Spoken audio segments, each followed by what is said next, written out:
அன்பழகன் அவர்களையும் அவைத்தலைவர் மூசிசோ முருகன் அவர்களையும் துணை செயலாளர் அருமை சகோதரர் வழக்கறிஞர் இன்றைக்கு இழந்து தவிக்கிற உறவை இழந்து தவிக்கிற அந்த குடும்பத்திற்கு அந்த குழந்தைகள் 3 குழந்தைகள் அவர் தகப்பனாருடைய இறப்பை அறிந்து கொள்ள முடியாத வயதிலே இங்கே இருக்கக்கூடிய இந்த குழந்தைகள் போல சிற்று சிறார்களாக இருக்கக்கூடிய அந்த குழந்தைகளுடைய எதிர்காலம் என்னாவது என்ற அடிப்படையிலே தான் காவலர்களுக்கு இது போன்ற படுகொலை சம்பவங்களிலே நம்முடைய புரட்சித் தலைவர் எடப்பாடியார் இருக்கிற போது 1 கோடி ரூபாய் அந்த குடும்பத்திற்கு நிதியுதவி வழங்கி இருக்கிற வரலாறு இருக்கிறது. அதே போன்று இந்த குடும்பத்திற்கும் 1 கோடி ரூபாய் நிவாரணம் வழங்கி வேலைவாய்ப்பு வழங்க வேண்டும் என்று அந்த கோரிக்கை வைத்திருக்கிறார்கள். அதை மாண்புமிகு எதிர்க்கட்சியுடைய தலைவருடைய கவனத்துக்கு எடுத்து சென்று அரசினுடைய கவனத்துக்கு எடுத்து செல்வதற்காக என்னை அழைத்து சென்றிருக்கிற உசிலம்பட்டியினுடைய பொறுப்பாளர்கள் சுதாகர் உள்ளிட்ட அத்தனை பேர்களுக்கும் இங்கே வருகை தந்திருக்கிற கள்ளிக்குடி ஒன்றிய கழகத்துடைய செயலாளர் கண்ணன் அழைத்தாலும் தாய் உள்ளத்தோடு வருகை தந்து பெருமை சேர்த்துக் கொண்டிருக்கிற உங்கள் அத்தனைவருடைய பாதங்களில் நன்றியை காணிக்கையாக்கி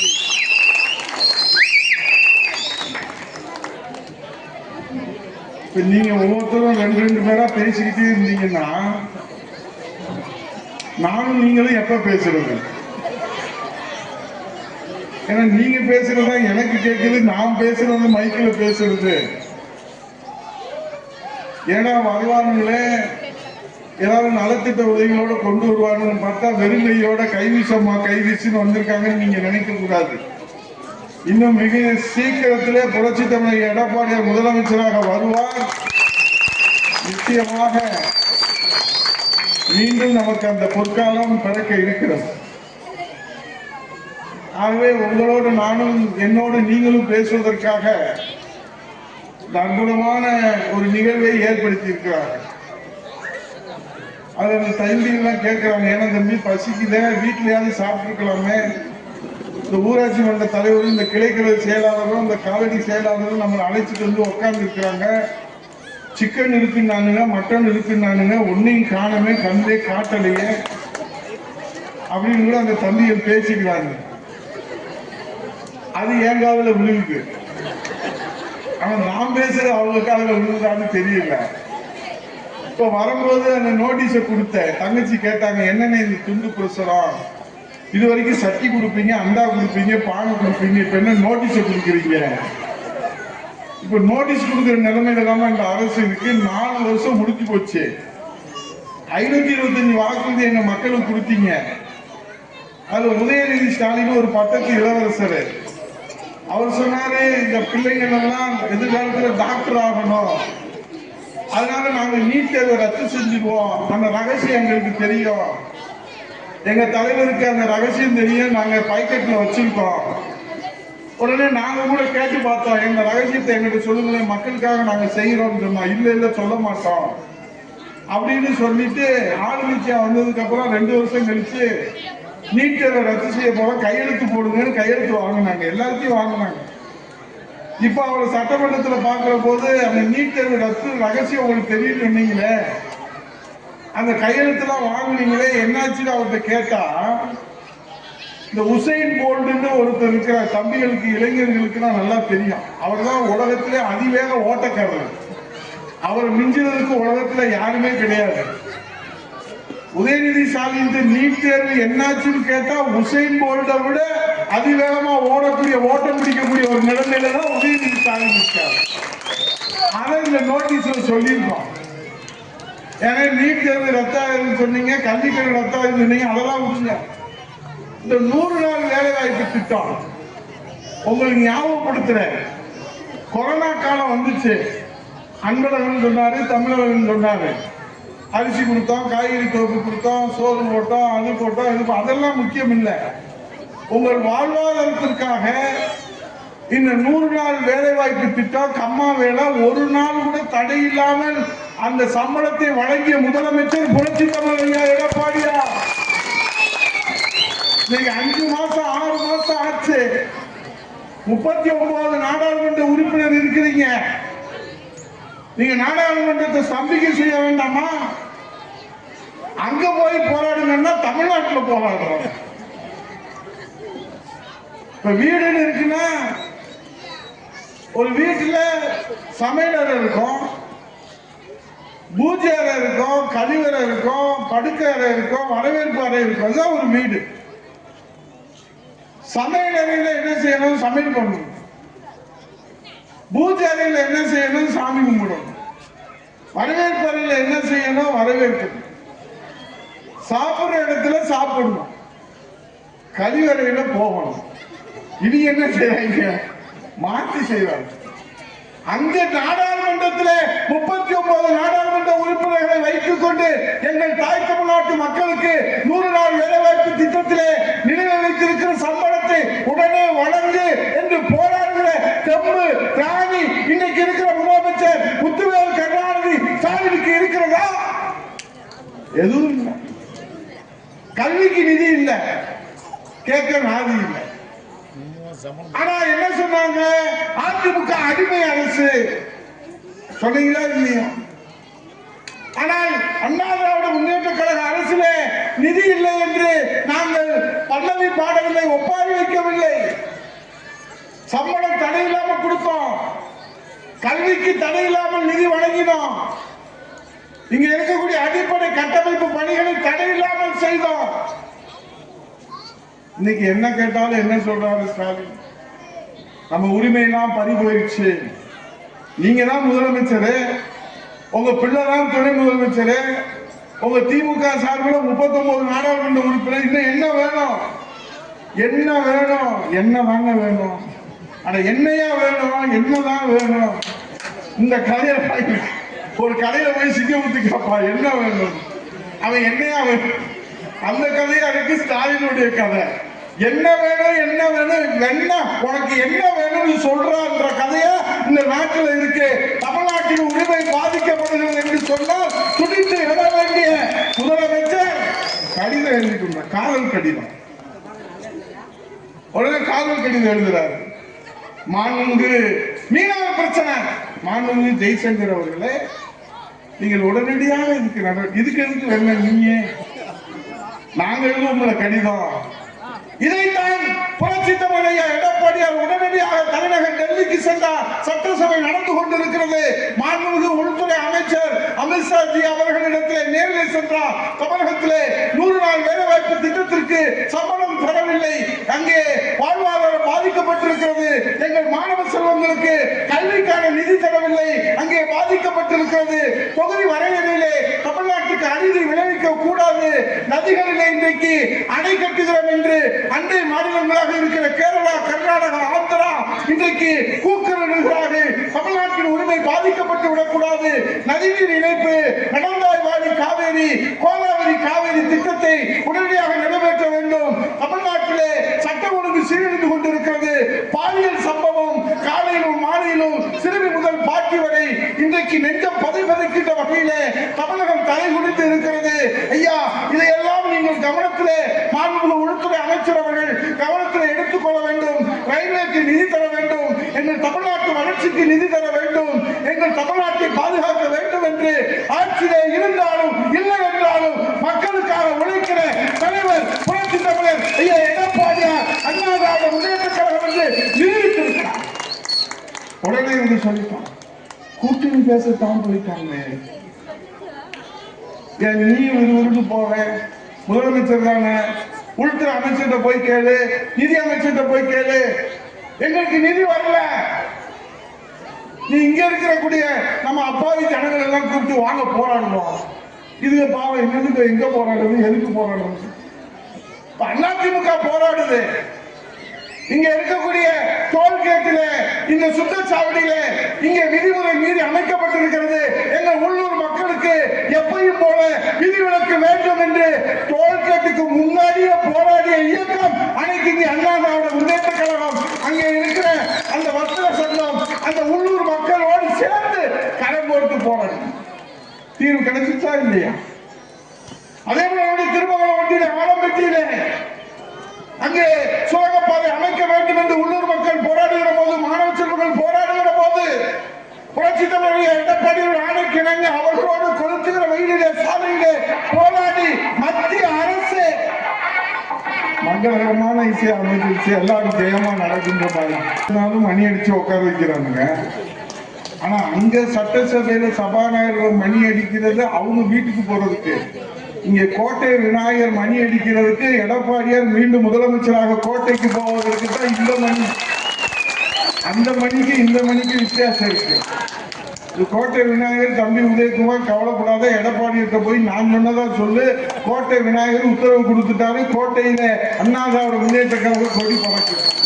இனிமேல் சபாநாயகர் மணி அடிக்க முடியாது, இனிமேல் நாங்க தான் மணி அடிப்போம், நீங்க உட்காருங்க. நாங்க 10 வருஷம் அடிச்சோம் மணி, அது இப்ப அவங்க அடிக்கிறாங்க. அடிங்க, அதனால ஒன்றும் கவலை இல்லை, பார்த்து அடிங்க, கொஞ்சம் கேர்ஃபுல்லா அடிங்க. இப்ப என்ன ஆச்சுன்னா, புரட்சி தமிழக எடப்பாடியா தமிழ்நாட்டு மக்களுக்கான உரிமையை உள்துறை மந்திரியை பார்த்துட்டு தாங்க வந்தார். சட்டசபையில உதயநிதி ஸ்டாலின் துணை முதலமைச்சர் விளையாட்டுத்துறை அமைச்சர் அந்த மானிய கோரிக்கையை முன்வைக்கலாம், சீட்டில் ஆளக்காங்க. உடனே நாங்கெல்லாம் என்னடாச்சோ மேல வருவார் போல இருக்கு, படிச்சுக்கிட்டு இருப்பார் போல இருக்கு. திடீர்னு முதலமைச்சர் எந்திரிச்சார். முதல் நாள் தான் நம்முடைய மண்ணின் மைந்தன் பாரதி ராஜா, நம்முடைய இயக்குனர் சிகரம் ஐயா பாரதி ராஜாவுடைய மகன் மனோஜ் பாரதி ராஜா திடீரென்று மாநிலத்தில் இறந்து போயிட்டாங்க. அதுக்கு போய் நம்முடைய அனைத்து அண்ணா திராவிட முன்னேற்ற கழகத்தின் சார்பில் ஆழ்ந்த இரங்கல் தெரிவித்தோம். திமுக முதலமைச்சர் போனாரு, துணை முதலமைச்சரும் போனார் உதயநிதி ஸ்டாலின். ஆனா அடுத்த நாள் பார்த்தா சட்டசபைக்கு வரல. அப்பதான் திடீர்னு முதலமைச்சர் எந்திரிச்சாரு, இந்த மாதிரி உதயநிதி ஸ்டாலினுக்கு திடீர்னு காய்ச்சல் வந்துருச்சு, மருத்துவரை உடனடியா சிகிச்சைக்கு அழைச்சோம். மருத்துவர் சொன்னாரு உதயநிதி ஸ்டாலினுக்கு காய்ச்சல் தீவிரமா இருக்கு, அதனால அவர் ஓய்வு எடுக்கணும் மருத்துவர் சொன்னதுனால அவர் வீட்டுல ஓய்வு எடுக்கிறாரு. அவருக்கு பதிலா நான் இந்த மானிய கோரிக்கையை சட்டசபையில தாக்கல் செய்தேன். இவருக்கு பதிலா அவரு, அவருக்கு பதிலா இவரு. இப்ப என்னங்க எப்படி காய்ச்சல் வந்துச்சு, ஒரே நாள்ல எப்படி ஒருத்தர் காய்ச்சல் வந்து ஒரே நாள்ல எப்படி போச்சுன்னு பார்த்தா, டெல்லிக்கு போன உடனே உதயநிதி ஸ்டாலினுக்கு காய்ச்சல் வந்துச்சு. யார் டெல்லிக்கு போன உடனே? இந்த தமிழ்நாட்டு மக்களுக்காக தன்னை அர்ப்பணித்து உழைக்கிற புரட்சி தமிழர் எடப்பாடியார் தலைநகர் டெல்லி சென்றவுடன் இங்கே இவருக்கு காய்ச்சல். அப்புறம் காய்ச்சல் போயிடுச்சு. அவர் தமிழ்நாட்டுக்கு வந்தவுடன் சட்டசபையில மாண்பு முதலமைச்சர் பேசுறாரு. எதிர்கட்சி தலைவர் வெவ்வேறு 3 கார்களிலே மாறி மாறி போகிறாரு. ஒரு முதலமைச்சர் பார்க்க வேண்டிய வேலை அது. அங்க போய் என்ன கோரிக்கை வச்சாருன்னு பார்க்கணுமா வேணாமா? அதை விட்டுட்டு 3 கார்ல போனாரு. உடனே நான் எந்திரிச்சேன். நம்ம அதிமுக சட்டமன்ற உறுப்பினர்கள் எந்திரிச்சாங்க. கொரோனா அண்ணன் எஸ்பி வேலுமணி எந்திரிச்சார். மாண்புமிகு பேரவைத் தலைவர் அவர்களே, ஒரு கட்சியுடைய தலைவர் இந்த நாட்டு மக்களுடைய பிரச்சனைகளுக்காக தலைநகர் டெல்லியில போய் கோரிக்கை வச்சிருக்கிறார். முதலமைச்சரும் வேண்டுகோள் வைத்தார், அவரும் நன்றி சொல்லியிருக்கார், அது அவருடைய பெருந்தன்மை. ஆனா அவர் 3 கார்ல போனா 30 கார்ல போனா உனக்கே வலிக்குது. உள்துறை மந்திரியை பார்த்து தமிழ்நாட்டு மக்களுக்கு கேட்க வேண்டிய கோரிக்கை நம்ம கேட்க முடியாத, நம்ம செய்ய முடியாத, நம்ம நினைச்சு பார்க்க முடியாததை இந்த சாமானியர் எதிர்கட்சி தலைவராக இருந்தும் செய்து முடித்து விட்டார் புரட்சி தமிழர் ஐயா எடப்பாடியார் என்கிற அரசியல் காழ்ப்புணர். நாங்க சொல்லிட்டோம், சபைக்கு தேவையில்லை, உடனே நீக்குதுங்கன்னு சொல்லிட்டோம். அவரு சபாநாயகர் நீக்க மாட்டேன்னார். அப்புறம் முதலமைச்சர் எந்திரிச்சாரு. நான் பத்திரிகையில வந்த செய்தியை தான் சொன்னேன், அவைக்கு உகந்தது இல்லைன்னா நீக்கிடலாம். இதெல்லாம் நீங்க தொலைக்காட்சியில எல்லாரையும் பார்த்துருப்பீங்க. இப்ப நிதிநிலை அறிக்கையை தாக்கல் செய்து இந்த விவாதம் நடந்து கொண்டே இருக்கிறோம். இப்ப நிதிநிலை அறிக்கை ஏற்கனவே 73 வருஷம். எத்தனை வருஷம்? 73 வருஷம். என்ன பாபு நேதாஜி 73 வருஷம். அழகுசாமி 73 வருஷத்துல இப்ப தமிழ்நாடு எவ்வளவு வளர்ச்சி வளர்ந்திருக்கு, எவ்வளவு அணைகள் கட்டியிருக்கிறோம், எவ்வளவு அணைகள் நம்ம இந்த பாசனத்துக்காக உருவாக்கி இருக்கிறோம், எத்தனை கட்டடம் கட்டி இருக்கிறோம், எத்தனை பேருந்து நிலையம் கட்டி இருக்கிறோம், எத்தனை பள்ளிக்கூடம் கட்டி இருக்கிறோம், எத்தனை வளர்ச்சிகள், எத்தனை மாவட்டங்களை உருவாக்கி இருக்கிறோம், எத்தனை சாலைகள், எத்தனை மேம்பாலங்கள், எத்தனை கீழ்ப்பாலங்கள், எத்தனை மேம்பாட்டு பணிகள். இந்த சேவல் பிளாக் உள்பட வெறும் 5.5 லட்சம் கோடி தான் வாங்கியிருக்கோம். அதுவும் ஏற்கனவே கருணாநிதி விட்டு போனா 1.5 லட்சம் கோடி. 2010 அவர் 1.5 லட்சம் கோடியோட விட்டுட்டு போனாரு. நம்ம அதுக்கு பிறகு 10 ஆண்டுகள்ல 5.5 லட்சம் கோடி மறைக்கல. ஆனா 73 ஆண்டுகள்ல இந்த தமிழ்நாட்டுடைய வளர்ச்சிக்காக தமிழ்நாடு வாங்கிய கடன் எவ்வளவு என்று கேட்டீர்கள், 5 லட்சம் கோடி. ஆனா எதிர்கட்சியாக இருக்கிற போது முத்துவேல் கருணாநிதி ஸ்டாலின் அன்றைய எதிர்கட்சி தலைவர் இன்றைய முதலமைச்சர் என்ன சொன்னார்? கடனை மூழ்கடிச்சிட்டீங்க தமிழ்நாட்டை அப்படின்னு சொன்னார். ஆனா இந்த 4 ஆண்டு காலம் முடிஞ்சு போச்சு. முழு பட்ஜெட் இனிமேல் தாக்கல் செய்ய முடியாது. என்ன நேதாஜி, அவ்வளவுதான் முடிஞ்சு போச்சு. அப்புறம் அடுத்த வருஷம் இடைக்கால பட்ஜெட் தான். அப்புறம் இடையில போயிடுவாங்க. அதுக்கப்புறம் பட்ஜெட் தாக்கல் செய்ய முடியாது. அடுத்த வருஷம் 2026 முழு பட்ஜெட்டை இந்த தமிழ்நாட்டு மக்களுக்காக தாக்கல் செய்கிற அந்த வாய்ப்பை இந்த மக்கள் புரட்சி தமிழர் ஐயா எடப்பாடியார் தலைமையில அண்ணா திராவிட முன்னேற்ற கழக அம்மாவின் ஆட்சி மலரும் என்று தீர்ப்பு வருகிற நிலைதான் இன்றைக்கு தமிழ்நாட்டில் இருக்கு. அப்ப அவங்களுக்கு அவ்வளவுதான் வாய்ப்பு. அப்ப 4 லட்சம் கோடியே